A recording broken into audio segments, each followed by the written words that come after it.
Rapaz, que versículo, antes da gente começar a nossa aula, que versículo interessante esse último que o Samuel utilizou. Conheçamos e prossigamos em conhecer ao Senhor.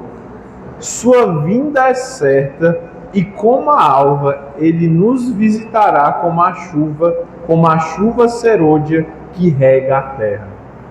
Eu sempre tive dúvida o que significa a chuva serôdia. Se você perceber, no decorrer de toda a leitura bíblica, ela vai e vem todas as vezes. Aí eu usei aqui o meu auxiliar, serôdia é a chuva de primavera. Em outra versão aparece isso. O renovo do Senhor vem como a chuva de primavera. Aí você pergunta, pastor, o que é a chuva de primavera? É o que a gente chama de chuva de março. As águas de março. Porque é o momento em que, quando a chuva vem na plantação, ela também vai fortalecer para a época que a gente está vivendo agora, que é junho e julho, tem uma colheita frutífera. Para florescer. A gente não tem isso, porque a gente não tem todas as estações bem definidas. A gente só conhece inverno e verão. Mas onde tem as estações bem definidas, né, outono e primavera, essa chuva é aquela que traz o renovo para a imagem de toda a criação ficar revolta de cores novamente. Que a nossa é o inverno, né? Quando o inverno vem, tudo volta de novo a ficar verde. Você ia falar, Samuel? Não, essa aqui também é a chuva que traz paz à terra seca. Isso. Renova, traz de novo. Excelente.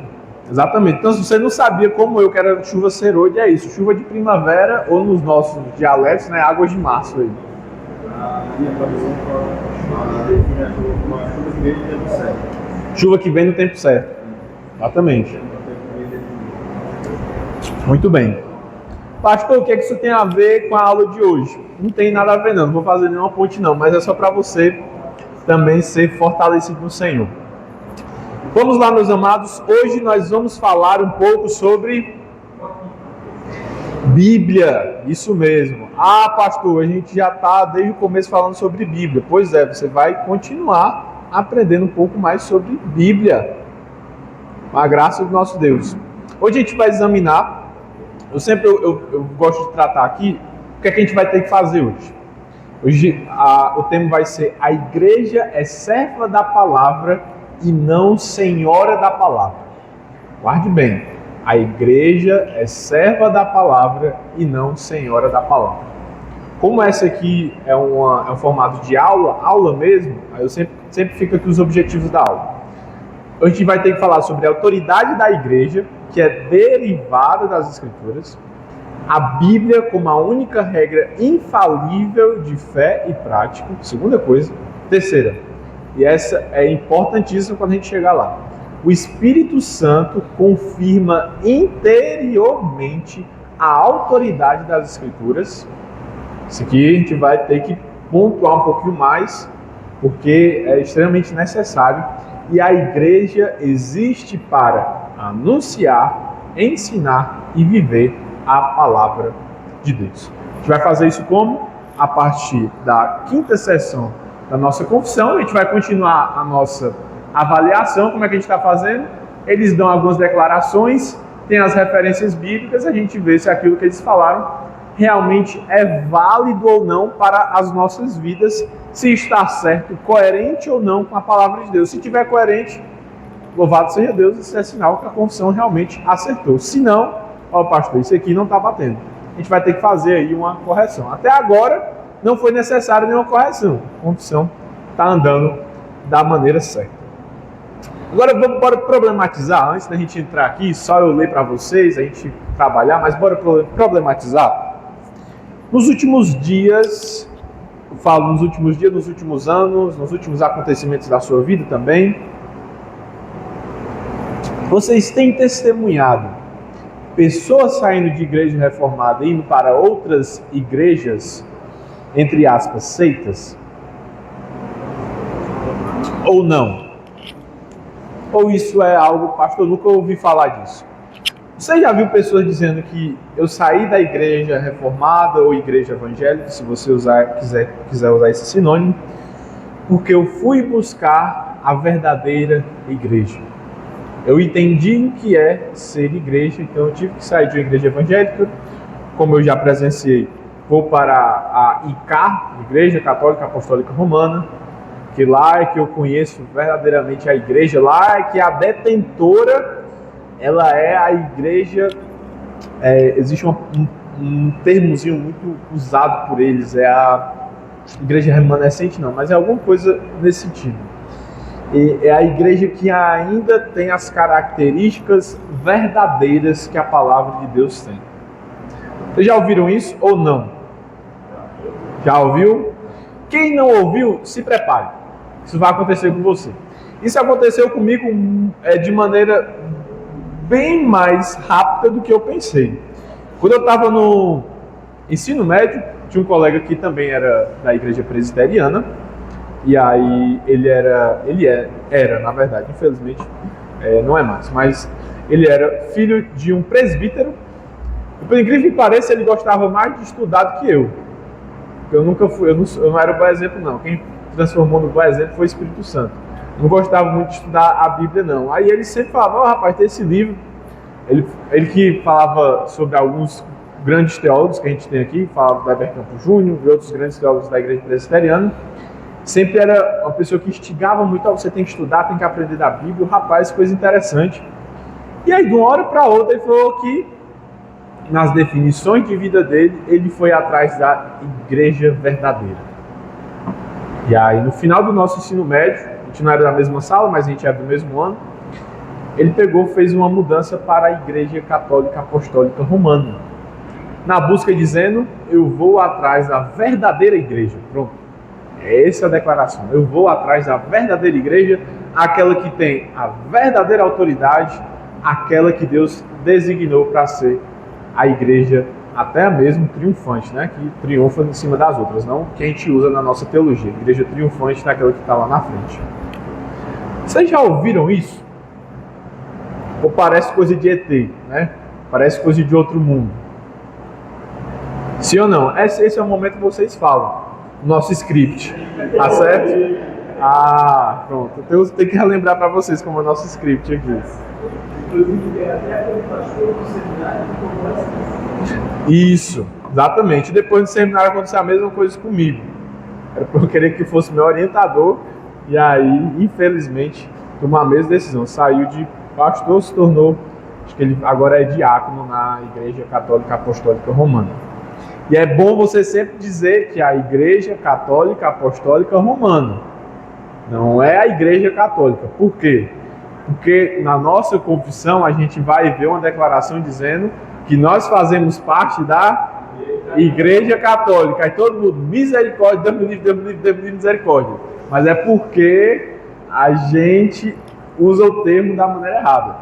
Igreja Católica, a gente vai chegar lá, no capítulo 25, né? Se a gente chegar lá, Deus queira que sim, né? Se não for agora, depois.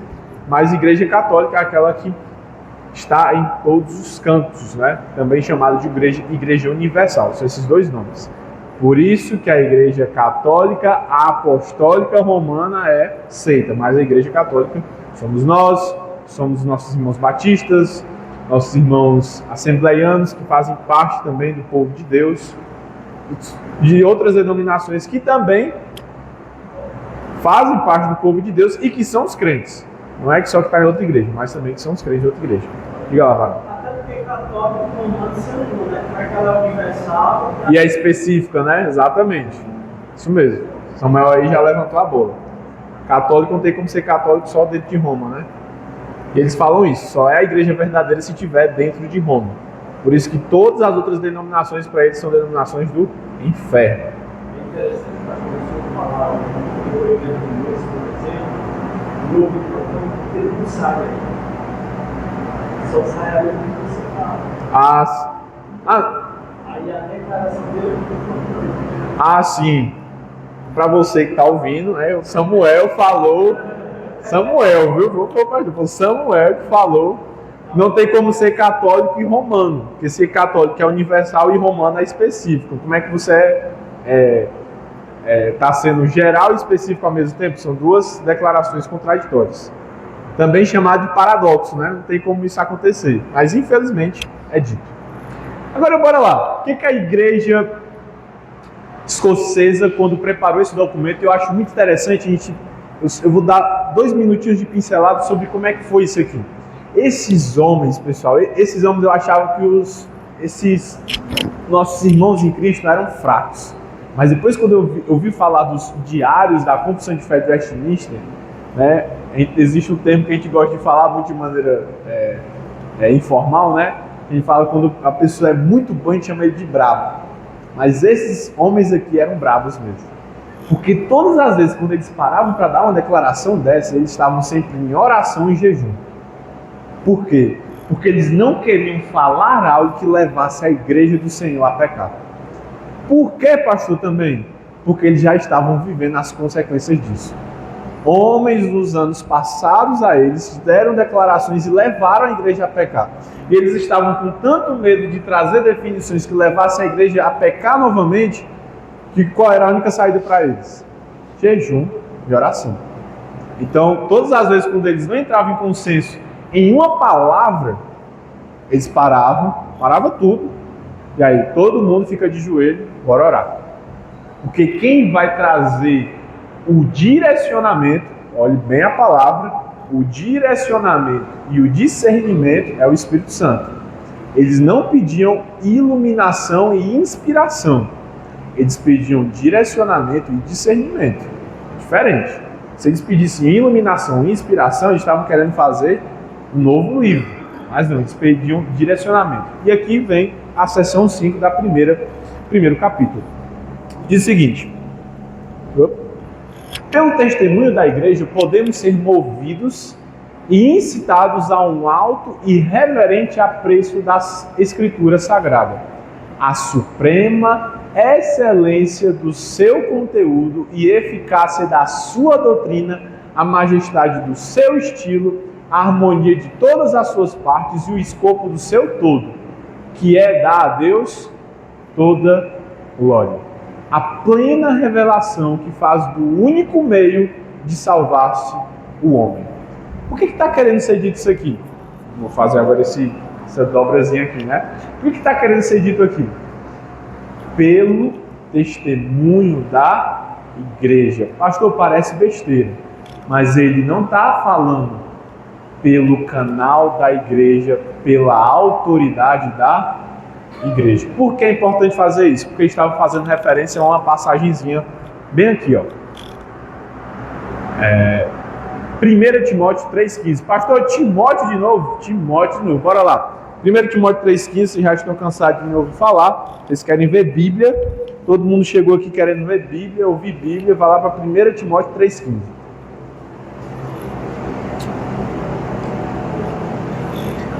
Quem encontrar, pode ler, por favor. Eita! 3,15. Lê em alto e bom som para todo mundo escutar, Vasos, por favor. Contudo, não o trata como inimigo, mas admoestei como irmão. 1 Timóteo 3,15. Para que, se eu tratar, fique ciente de como se deve proceder na casa de Deus, que é a igreja do Deus vivo, coluna e baluarte da verdade. Boa!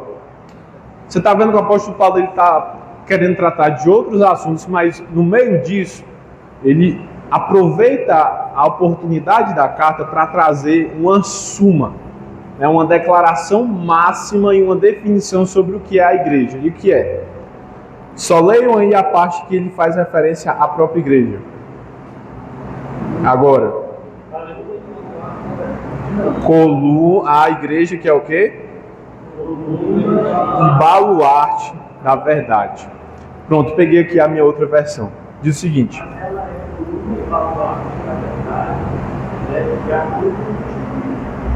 de acordo com o... Pronto. Isso. A gente vai entrar nessa questão aí, Giovanni. Por quê? Olha como é que está sendo aqui na outra versão. Mas se eu tardar para que entenda como deves agir na casa de Deus, a casa de Deus que é a igreja do Deus vivo, coluna e sustentáculo da verdade. Porque essa palavra baluarte não está nem no nosso dialeto, né? Tem que fala assim, rapaz, você é um baluarte. Ninguém usa, né? Mas a ideia que é aquela que tem o fundamento e aquela que tem também a posse da verdade. Mas a própria palavra não diz que ela, a igreja, por si só, fala, e o que ela fala é detentora da verdade. Ela que segura. O que significa? Cadê? Pronto. Significa literalmente a gente pegar a Bíblia e botar ali em cima do púlpito. Ela só vai servir se nós buscarmos a palavra de Deus ali. Mas o púlpito ele não tem nenhum poder majestoso por si só. A pregação ela só se torna verdade quando ela é instrumento da palavra de Deus para falar o que a palavra de Deus quer. E por quê? Porque quando a igreja ela não se torna aquilo que é necessário da verdade, quando ela não busca ser e nem viver aquilo que a própria verdade diz com que ela deve ser, ela para de ser um baluarte. Ela para de ser aquilo que é um bom firmamento. Ela para de falar da palavra de Deus. E é por isso que existe Apocalipse. Cristo vai falar, tal e tal igreja, vocês andaram bem, vocês fizeram o meu trabalho. Mas agora vocês estão em pecado. Era a igreja de Deus? Era. Mas estava perdendo aquilo que é a sua essência, que é o quê? Ser a coluna da verdade. O que Cristo está querendo falar ali em Apocalipse, o apóstolo Paulo está querendo falar aqui? Que a igreja por si só, ela não é autossuficiente. Ela precisa do instrumento da palavra de Deus. Sem a palavra de Deus, a igreja pode viver? Não. Por quê? Aí você lembra do começo. Porque é através da palavra que a gente entende como nós devemos agir na casa de Deus. Está no mesmo versículo, olha aí. Versículo, na minha está desse jeito, né? Versículo 15, anteriormente ele falava exatamente sobre isso. Pastor, o que significa tudo isso? Significa que a igreja, no seu papel, ela preserva a Escritura Sagrada, ela traduz a Escritura Sagrada, ela ensina as Escrituras, ela proclama as Escrituras, mas a igreja não tem autoridade para produzir revelação, acrescentar doutrinas, corrigir a Bíblia e interpretar infalivelmente a Bíblia. O que significa isso? Só a igreja presbiteriana consegue interpretar a Bíblia de maneira infalível. Isso é certo? Não. A igreja, ela não tem esse poder. Quem tem esse poder? É que está dizendo bem ali, a Escritura Sagrada. E o que a gente está querendo resumir tudo isso? Só da Escritura. Está rodando aqui para falar somente uma coisa, só da Escritura. Não tem como a igreja trazer nova doutrina por si só, não tem como a igreja fazer uma interpretação, porque tudo isso é a autoridade da palavra de Deus. A igreja é responsável por... desce um pouquinho aqui. Mais uma vez. Testemunhar. Entendi o que é a verdade, agora eu vou viver a verdade. Falar da Escritura Sagrada. Por isso que fala assim, a igreja, pelo testemunho da igreja, podemos ser movidos e incitados a um alto e reverente apreço da Escritura Sagrada. Então, o propósito de tudo, o fim supremo, é a palavra de Deus, não é a igreja. A suprema excelência do seu conteúdo. O conteúdo do quê? Da igreja ou da Escritura? Da Escritura. A eficácia da sua doutrina. Da doutrina da igreja e da Escritura. A majestade do seu estilo. O estilo da igreja? Não, se fosse o pastor, estava um estilo muito ruim. Mas é o estilo da palavra de Deus. A harmonia de todas as suas partes. Escritura. O escopo de seu todo. Escritura, que é dar Deus toda a glória. Por que isso aqui é importante, pastor? Porque isso aqui quebra qualquer coisa que o homem venha colocar além da Bíblia. E a gente está passando exatamente por esse momento. Na verdade, sempre passou e esse problemazinho sempre vai indo e voltando, indo e voltando. Diga lá, Ita. E a igreja que faz isso, de forma genuína, ela resiste ao Deus. Porque eu mesmo já vi muitas pessoas tentando acrescentar coisas que não estão na Bíblia, que a sua igreja não resiste ao tempo. Ou seja, o líder morreu e a igreja se foi. Ou seja, aquilo que ele ensinou, aquilo que ele tentou inserir, não se sustentou. Isso. Exemplo, né? Assim, um pouco mais antigo.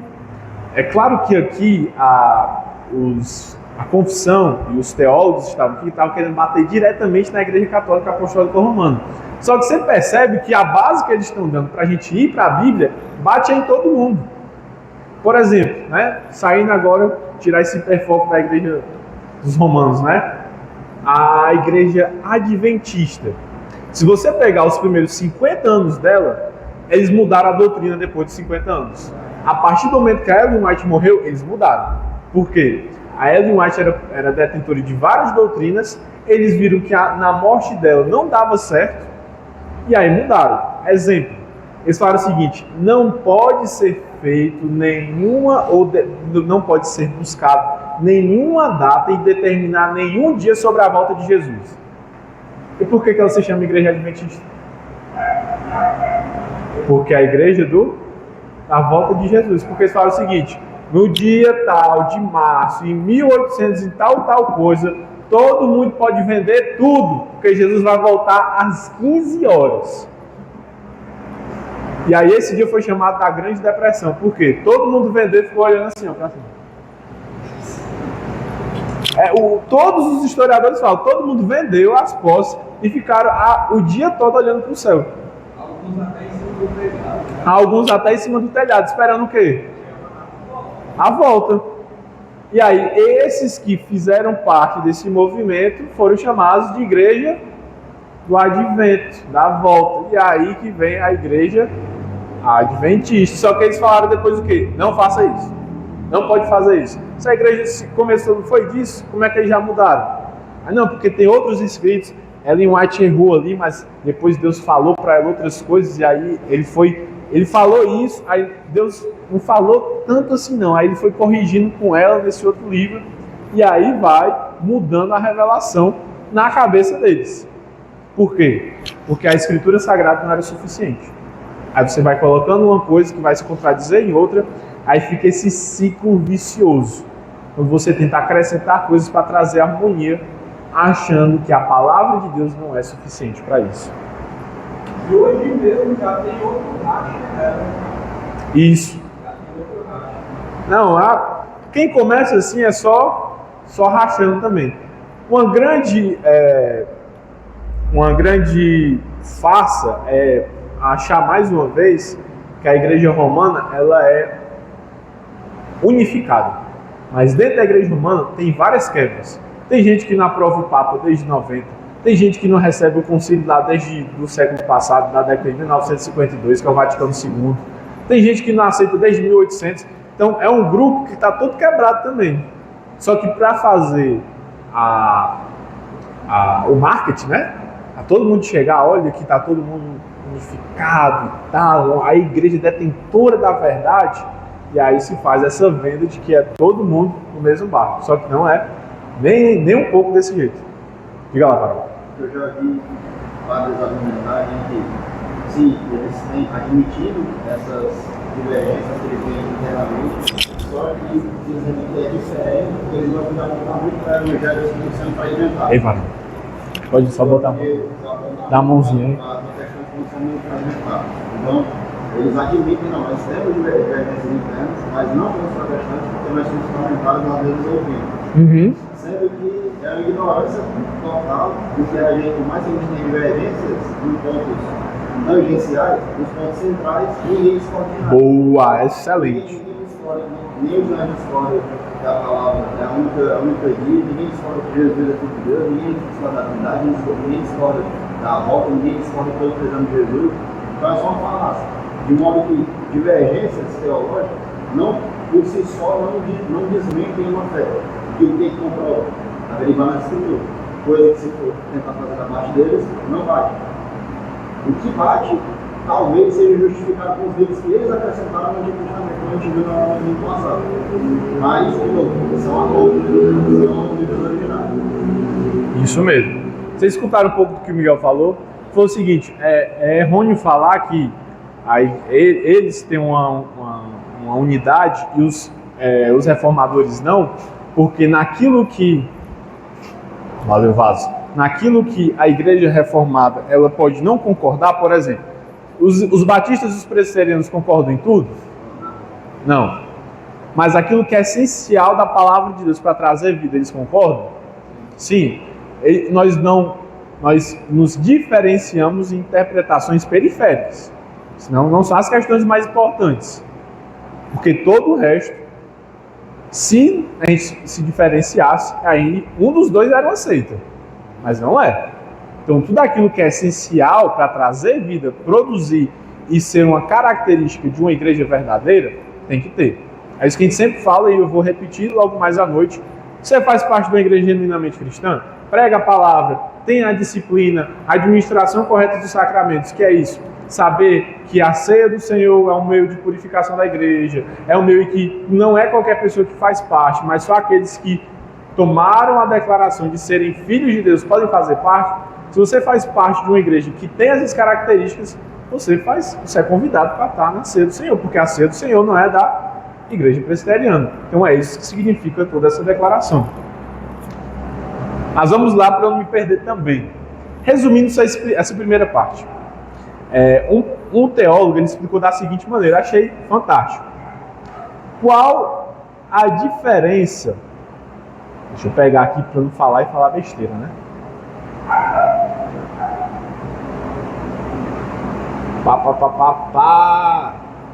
Não encontrei, mas eu vou de cabeça agora. Qual a diferença da lua e do sol? Qual dos dois produzem luz própria?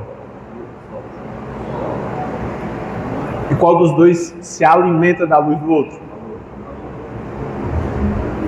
Se você inverter o processo, causa desequilíbrio. Então, ele falava que é chamado de analogia da lua. A igreja ela não produz luz, mas ela tem que ser aquela que vai reverberar a luz. Como a lua reverbera a luz que ela recebe do sol. Que é o nosso sol aqui nessa analogia, né? A palavra de Deus. A igreja ela vai só refletir essa luz que ela recebe. Mas ela em si, ela não é capaz de produzir luz. É Deus, através da palavra de Deus, que é a sua luz divina, né? Se a gente pudesse dizer dessa maneira. Entenderam até aqui? Sim ou não? Alguma dúvida? Vamos para a outra parte, né? A outra metade, que é uma declaração importantíssima. Cadê o negócio? Pronto, foi. Vamos lá. Incomparáveis, completa perfeição. São argumentos, ali já estou lendo no meiozinho, são argumentos pelos quais abundantemente se evidencia ser ela a palavra de Deus. Contudo, a nossa plena persuasão e certeza da sua infalível verdade e divina autoridade provém da operação interna do Espírito Santo. Será que isso é verdade? Você só consegue entender o que a Bíblia é e o que ela está dizendo a partir da operação do Espírito Santo. Você só consegue perceber a uniformidade, a harmonia de todas as partes, do Antigo e Novo Testamento, a partir do Espírito Santo. E será que a igreja hoje ela tem mais Espírito Santo do que a igreja há 200 anos atrás? Ela recebeu mais bênçãos para conseguir interpretar mais? Onde é que a gente consegue entender isso de maneira clara? 1 João 2:20. Quando eu me deparei que tinha essa referência bíblica, rapaz, olha aí que providência boa. Porque foi essa passagem aí que foi o meu trabalho de conclusão no seminário. Foi 1 João 2, 18 a 22.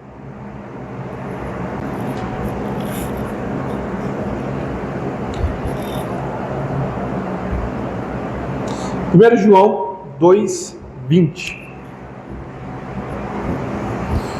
Olha o que está sendo dito aqui. Eu vou vir do versículo 19 ao 20 para que você entenda essa segunda parte, que é exatamente como o Espírito Santo usa a igreja como instrumento e unge a igreja, confirmando a Sagrada Escritura. Saíram de nosso meio quem? Quem está falando de um grupozinho chamado Anticristo e Anticristos. Saíram de nosso meio, porém não eram do nosso grupo, pois se realmente fossem do nosso grupo, teriam permanecido conosco. No entanto, isso ocorreu para que ficasse evidente que nenhum deles é do nosso grupo. Eu estou vendo em outra versão aqui, perdão. Mas vocês, versículo 20, possuem a unção que vem do Santo Espírito, e têm conhecimento de todas as coisas. Versículo 21, que é o fechamento. Não lhes escrevi porque não conhecem a verdade, antes porque a sabem e porque nenhuma mentira jamais provém da... Onde é que está a verdade que ele está querendo dizer aqui? Pastor, porque Jesus é o caminho, a verdade e a vida? Também. Mas se a gente lembrar mais uma vez a 1 Timóteo 3,15, onde é que está o conteúdo, a revelação da verdade? Onde é que está? Na igreja ou na Escritura Sagrada? Nas Escrituras, exatamente. Por isso que eu falo, porque vocês conhecem a verdade. Vocês receberam as outras epístolas, vocês receberam a palavra de Deus, vocês sabem o que é que eu estou dizendo. E vocês sabem e conheceram a palavra de Deus e perceberam que na palavra de Deus existe verdade e não mentira, porque todos vocês foram ungidos pelo Espírito Santo. E agora vocês têm conhecimento de todas as coisas. Por que o apóstolo João estava querendo falar isso? Porque aqui em 1 João a igreja estava com um problema. Qual era o problema? Tinha gente dentro da igreja que saiu da igreja, outros estavam dentro da igreja também, não haviam saído, que estavam começando a dizer umas coisas que não estavam tão certas. Esse grupo é chamado o grupo dos anticristos, não é aqueles que perseguem a Cristo. Antes significa aquele que fica no lugar de Cristo. Podemos dizer que é aquele que quer estar na mesma posição, no mesmo assento e quer ser, existe um termozinho que até é usado pela Igreja Católica Apostólica Romana, vigário. Exatamente, vigário. Se a gente pudesse botar nos nossos dias, aqueles que querem ser vigários de Cristo, que têm o mesmo poder, a mesma autoridade, falar a mesma coisa como se fosse Cristo Jesus. E eles estavam com medo. Por quê? Rapaz, esse pessoal está chegando aqui na igreja, é gente mais inteligente, é gente que veio lá dos Estados Unidos, é gente que é letrado, tem mestrado, tem doutorado. E agora, João? Como é que a gente vai conseguir bater com eles? Como é que a gente vai perceber que o que eles estão falando é errado e aquilo que a gente entende é o certo? Aí João falou o seguinte: calma, vocês têm o melhor mestre à disposição de vocês. Sabe quem é? Espírito Santo. E não somente vocês têm esse mestre, mas esse mestre ungiu vocês. E é interessante essa declaração, ungir, porque João faz menção a todo o Antigo Testamento. Quem é que era ungido no Antigo Testamento? Vocês lembram? Aulazinha aí de revisão da salinha das crianças. O rei era ungido? Sacerdote era ungido? Profeta era ungido? Pois é, tudo aquilo que foi dado para um grupo extremamente seleto no Antigo Testamento, o Espírito Santo derramou em toda a igreja. Por quê? Se só alguns recebiam a revelação de Deus e a interpretação correta para falar para todo mundo, o que é que o apóstolo João está dizendo? Agora não é só um que vai receber, é toda a igreja que vai ter esse discernimento que o próprio Espírito Santo vai derramar. No momento em que você tomou a decisão de ser um filho de Deus, e você testemunhou, teve uma confissão de fé diante das pessoas. Você falou, é isso aqui que é a verdade, e é isso aqui que eu creio. Nesse mesmo momento, o Espírito Santo estava derramando a unção sobre você, para que você pudesse pegar a palavra de Deus e entender verdadeiramente a palavra de Deus e ser capaz de ouvir e perceber onde é que as pessoas estão falando a verdade ou não. Sabe como é que isso acontece? Isso eu vi muito lá na congregação, lá em Teresina, quando eu estava sendo seminarista. As pessoas a maioria era de analfabetos. Mas quando vinha alguém que pregava e não sabia se comunicar, aí eu lembro muito bem que um irmão chegou pro Anderson, né, que era seminarista também comigo, só que ele era como se fosse o obreiro, eu era o auxiliar dele, o auxiliar do obreiro, né? Falei assim, irmão Anderson, não chama mais esse homem pra cá não, porque ele não sabe explicar a Bíblia não, viu? Aí ele, meu irmão, rapaz, ele pega a Bíblia, não vai pra lugar nenhum outro, parece que ele tá falando nada com nada. Um irmão analfabeto, você pode dizer, rapaz, a gente poderia dizer isso, só pelo coração humano, carnal e pecaminoso. Rapaz, você não tem nem o ensino médio, você não tem nem o fundamental, você não sabe nem escrever isso não, como é que você está avaliando pregação? Pois é, mas ele podia avaliar mesmo. Por quê? Quem é que dá autoridade para ele? Ninguém. Mas quem ungiu o ouvido, os olhos e o coração dele para ele perceber quando a palavra de Deus está sendo pregada de maneira clara e verdadeira, foi o Espírito Santo.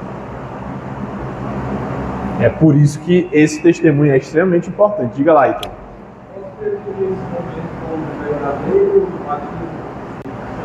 O verdadeiro batismo? Sim, acontece tudo ao mesmo tempo. Você toma a decisão de ser um filho de Deus, você é nova criatura. Rapaz, é um combo de coisa boa. Aqueles combos que tem no McDonald's, assim, faz uma compra e vem tudo assim ao mesmo tempo. Pois é esse combo que o Espírito Santo dá. Você é ungido, você é nova criatura, você é revestido em Cristo Jesus.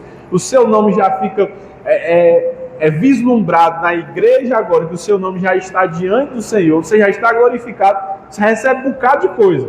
Agora é tanta coisa que a gente se perde o que é que a gente tem, né? O já ainda não. É tanta bênção, rapaz, que você já sabe. Eu nem sabia que eu tinha tanta bênção. Pois é. E é imediato. Isso. Agora o que é em processo é a santificação.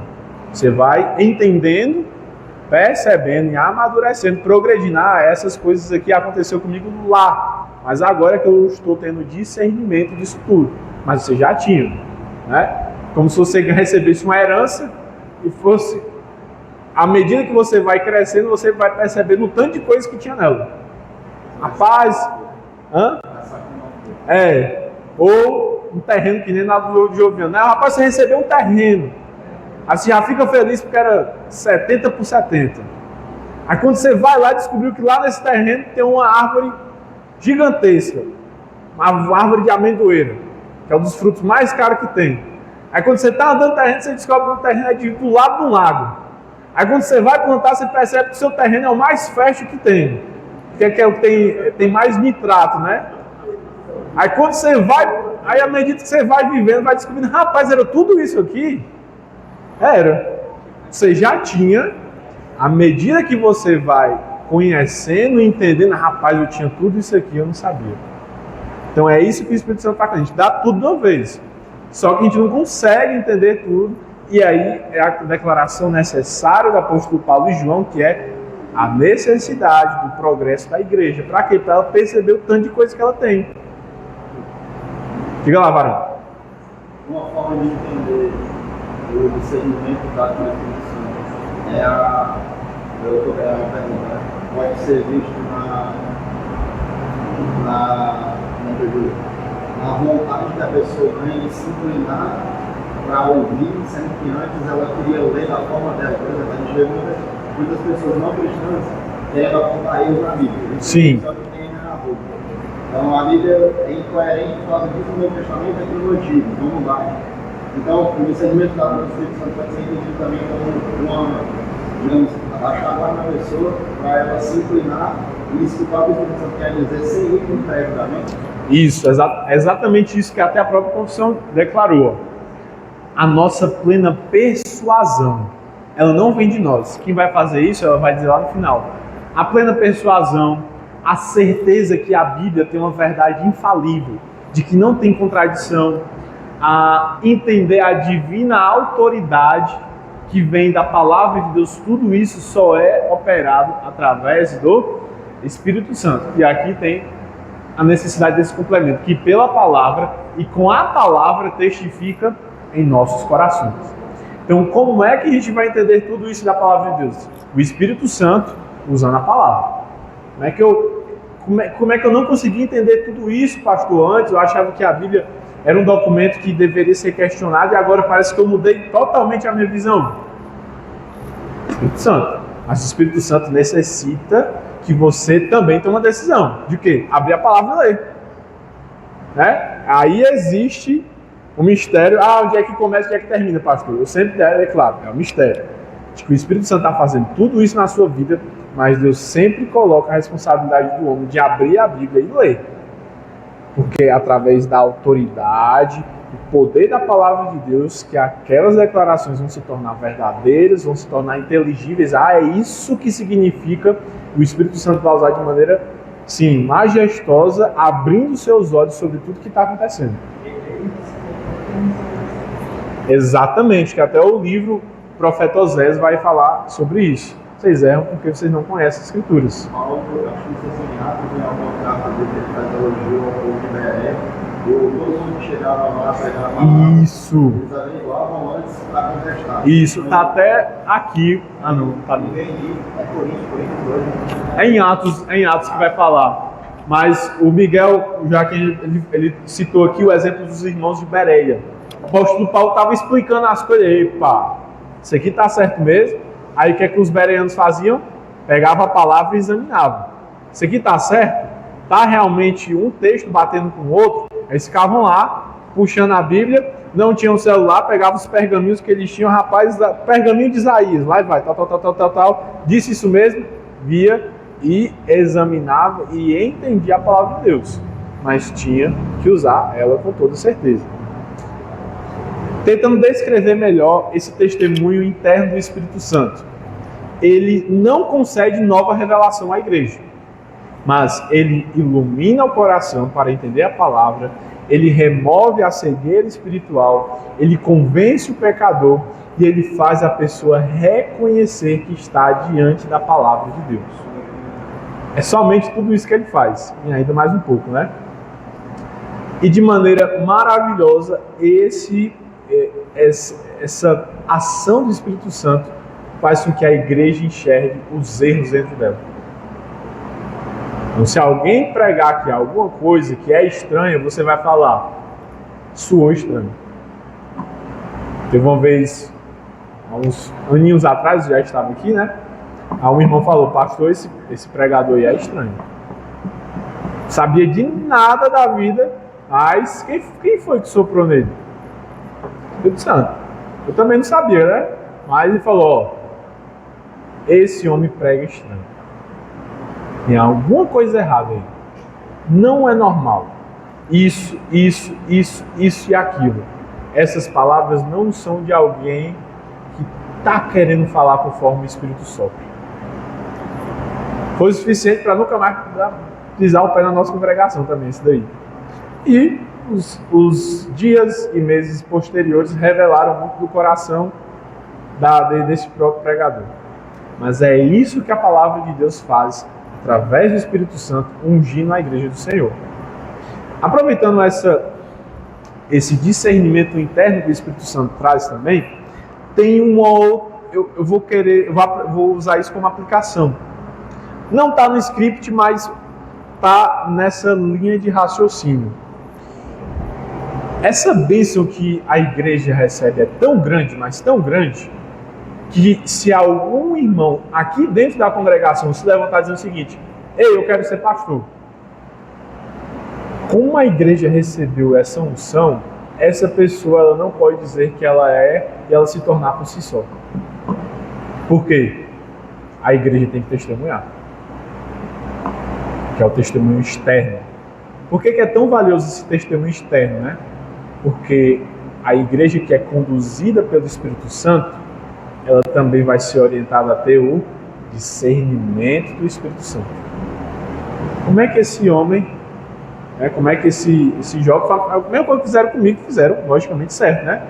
Não, pai, como é que tu tá querendo ser pastor e tu tá ajudando pouca coisa aqui na igreja?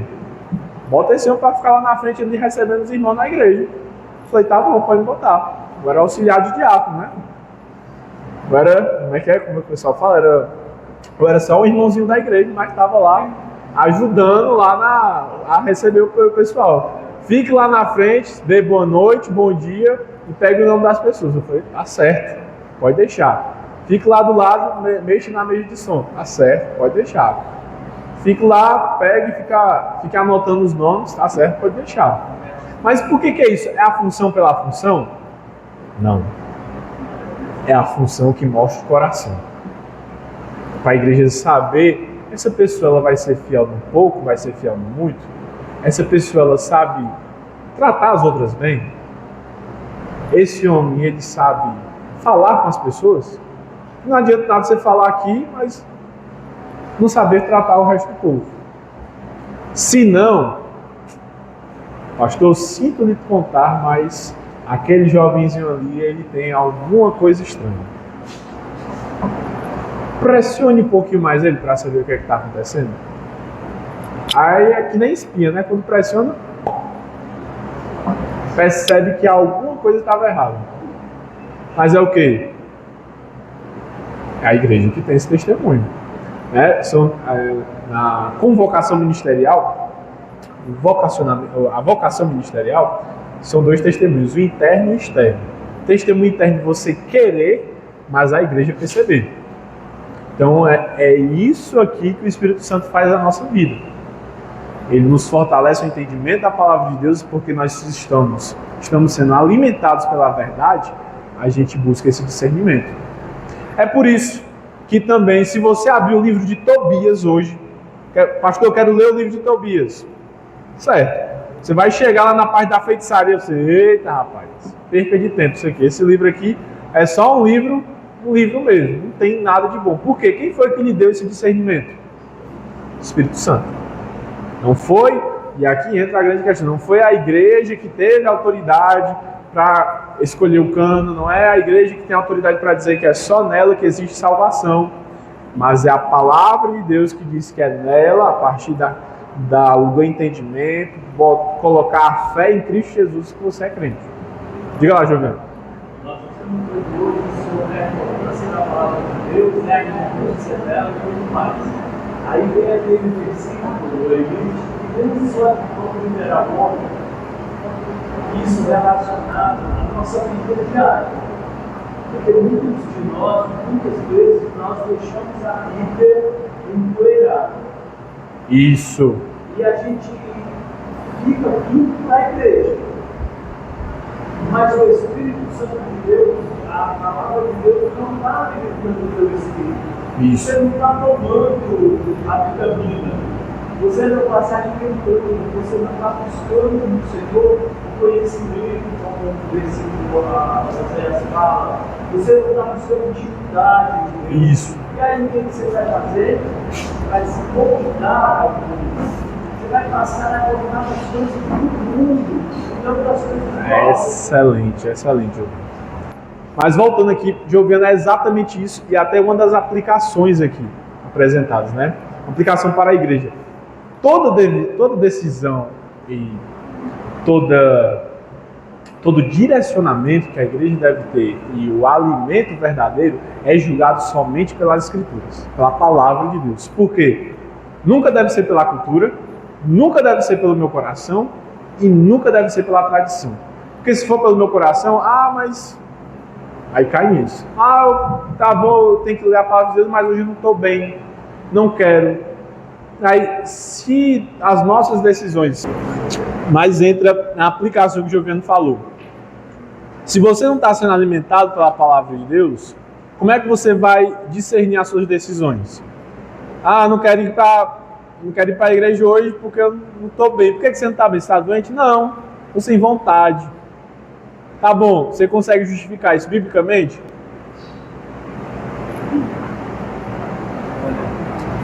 Se sim, se você conseguir explicar isso biblicamente, por favor, eu quero que você apresente para mim, para eu entender.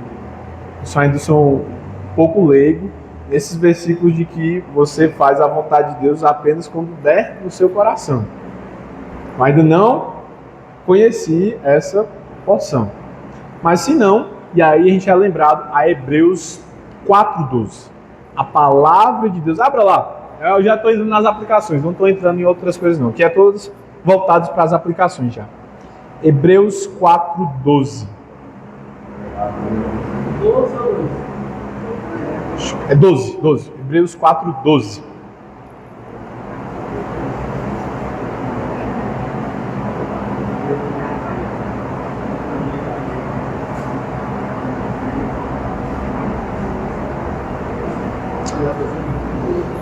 Pois a palavra de Deus é eficaz e mais afiada que qualquer espada de dois gumes. Ela penetra até o corpo e dividir a alma e o espírito, dúvidas e medulas, e julga os pensamentos e intenções do coração. Não precisa nem o pastor explicar, né? Mas eu vou explicar aqui para você entender um dedinho a mais sobre o que está sendo dito aqui. Tem como você dividir alma e espírito? Não, pastor, por quê? Porque é a mesma coisa, a mesma palavra. O Antigo Testamento usa a palavra alma e espírito para falar da mesma coisa. Por quê? Tem como você dividir junta e medula? O que é junta e medula? É carne e corpo. Tem como dividir isso? A carne do corpo? Tem, pastor? Não, porque é a mesma coisa também. E é exatamente isso que a palavra de Deus é capaz de dividir. Ela consegue dividir e discernir aquilo que é indivisível. É por isso que ela é apta para discernir os pensamentos e propósitos do coração. Ela tem a capacidade de mostrar a cada leitor coisas profundas do próprio coração dele que ele nem era capaz de perceber. Por isso que ela é viva, ela é eficaz. O que significa viva? Que ela ainda tem a sua necessidade. O que significa viva? Que ela não perdeu a sua utilidade. Ela é eficaz por quê? Porque ela é capaz de cumprir o seu propósito. Por isso que ela é comparada a uma espada de dois gumes. Não faz muito sentido para os nossos dias, né? Mas para os dias daqueles que são os hebreus, espada de dois gumes era uma das espadas mais afiadas. Por quê? Ela tem dois lados de corte. A faca de cozinha, ela tem um lado de corte, se você perceber. Ela só corta assim. Então, se você for cortar do outro lado, você vai passar um bom tempo para cortar nada. Vai ficar só passando a mão na carne. Mas a espada de dois gumes, ela corta tanto de um lado quanto do outro. E ela também se torna a espada mais afiada, porque onde ela toca, ela vai abrindo os dois lados. Então a Bíblia é esse instrumento. Aonde ela toca no seu coração, ela corta e penetra. E vai até o maior âmago do seu pensamento e do seu coração. É por isso que o Joviano até trouxe a declaração. Ah, mas eu quero isso e isso. Mas será que biblicamente está certo ou não? É por isso que ela tem a sua eficácia, ela consegue cumprir a sua missão e a sua função. Alguma dúvida nesse sentido, nessa aplicação? Sim, não, espere. A favor de nós mesmos, né? Porque sempre, claro, né? Porque se tornou comum muitas vezes aquela frase que as pessoas falam, não, você tem que seguir o seu coração, né?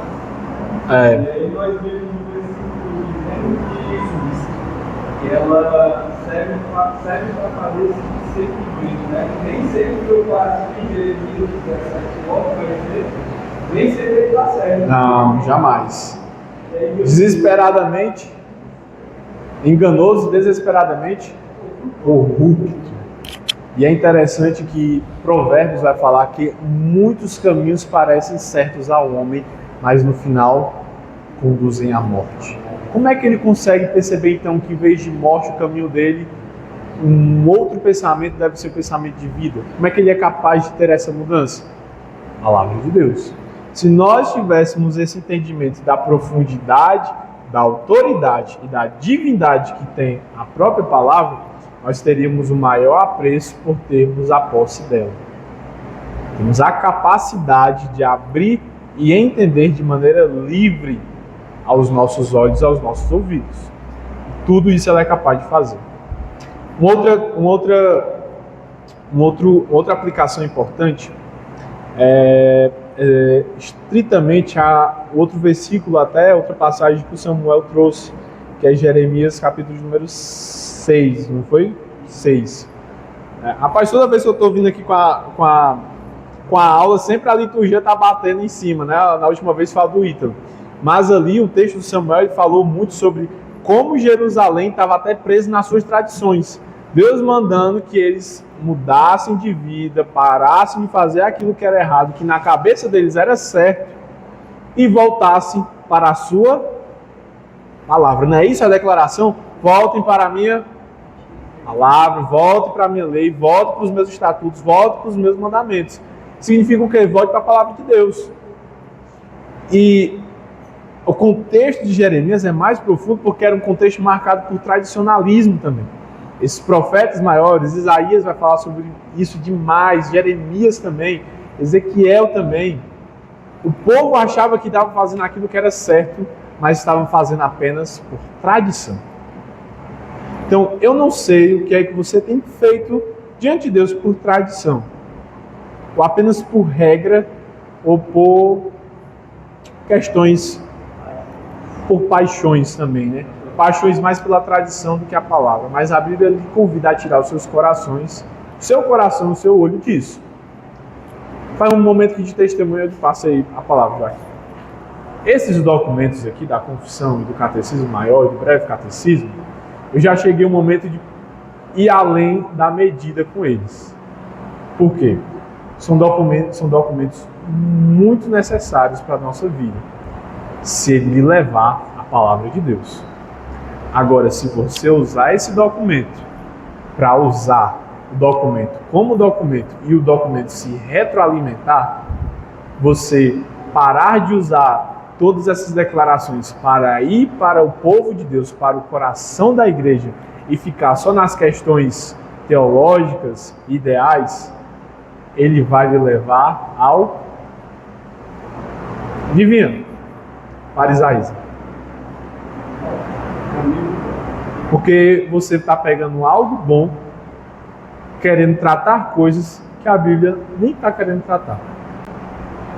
Porque a igreja é exemplo muito claro, né? Deus queira que não venha uma coisa aí, né? Onde é que a Bíblia está dizendo que o pastor tem que pregar de terno? Tem que pregar? Não, estou entrando na igreja presbiteriana. Mas hoje sim, se o pastor não tiver de terno, o pastor esqueceu o terno, está sem terno, está só de gravata, pecado. Não pode pregar, não suba nem no altar. Não suba no altar não, você está imundo. Pega um animal, derrame sobre o seu paletó para que você possa se apresentar novamente. Tradicionalismo. Então, existe uma margem também. A gente tem a incrível e pecaminosa capacidade de pegar coisas boas e aplicar em coisas ruins. Isso é horrível para a igreja. Isso mata a igreja.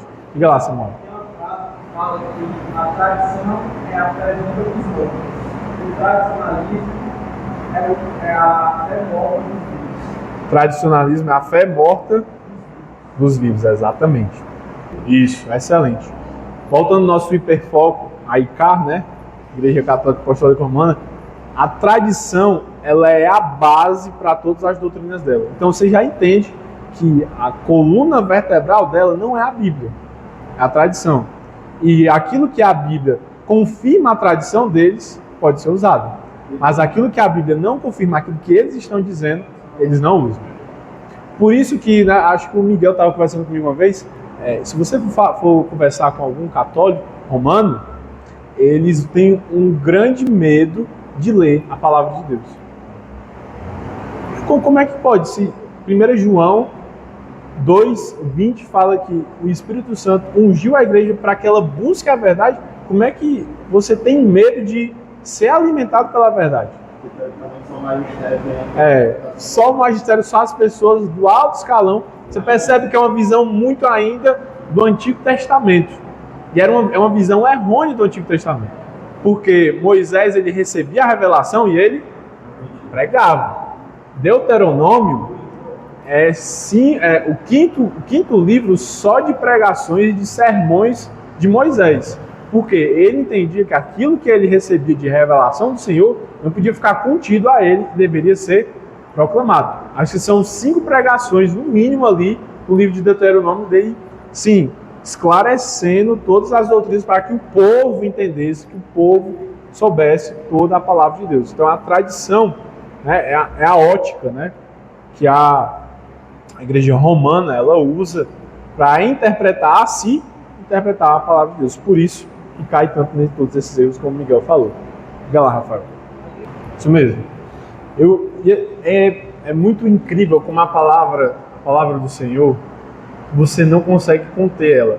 Acho que é Irineu de Lyon, ele fala que a palavra é como se fosse um leão